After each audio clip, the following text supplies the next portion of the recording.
Thank you, Harriet, and particularly thank you for giving us a few minutes of your time to add in our work. My name's Jacqui Stevenson. I'm from the Sophia Forum in the UK.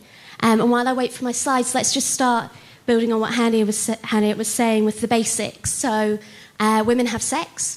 Some of that sex involves risks for acquiring HIV, and women need and deserve and are entitled to access to the full range of HIV prevention options. Here in Europe, women might be a minority of people affected by or living with HIV, but minorities matter. And in our advocacy and in our work towards social justice, if we are not including everybody in all their diversity, then we're doing it wrong. In the UK, women are about a third of people living with HIV, around a quarter of new diagnoses, and almost half are diagnosed late. So it's a significant minority in terms of who's being affected by HIV. In the UK, in the last year or so, we've seen a steep drop for some gay men in terms of new HIV diagnoses. We haven't seen that for women. The situation in the UK is that we've really never had targeted investment or in prevention programmes for women as a group. We've missed women out of prevention. Our prevention has tended to follow an epidemiological approach targeting African communities, which of course include women, and gay men. Not all women that are affected by HIV are African, and actually a lot of the work with African communities doesn't necessarily adopt the kind of gendered approach that we need to successfully reach and engage women. For white heterosexual women, new diagnoses have remained relatively stable, actually for a decade. We're not seeing any progress because we're not seeing any drop. Drops amongst African women are largely attributed to changes in migration patterns rather than actually to any success in prevention. So what do we do? At Sophia Forum, we've been advocating for equal access to PrEP for women for a number of years.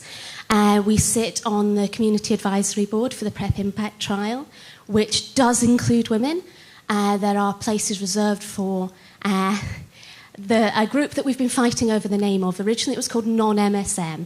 And if you can imagine anyone ever identifying with that as a term, you've got a better imagination than me.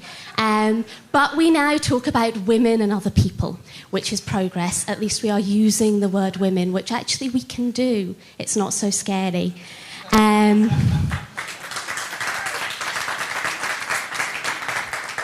We have led a lot of advocacy online. We had a global sign-on statement a couple of years ago that many people in the room supported. We've also developed a leaflet.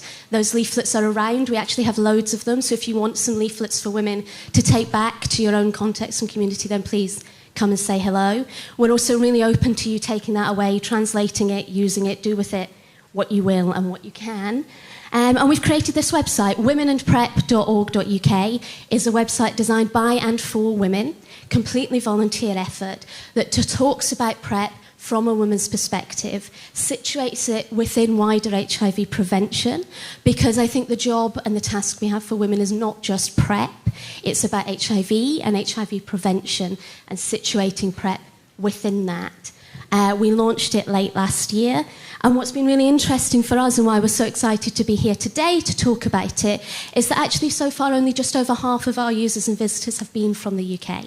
So although it's .org.uk and that's where we've marketed it, actually we've had visitors from all over Europe, 8% from Germany, 6.5% France, from Romania, Ukraine, Ireland, Switzerland and the Netherlands as well. So again, if you would like to adopt or adapt that website, we have access information in terms of how to get PrEP in England, Scotland, Wales and Northern Ireland. We can add to that if you want to make it relevant in your country. Again, if you want to translate it, take it, come and talk to us. We don't need to reinvent the wheel. Thank you.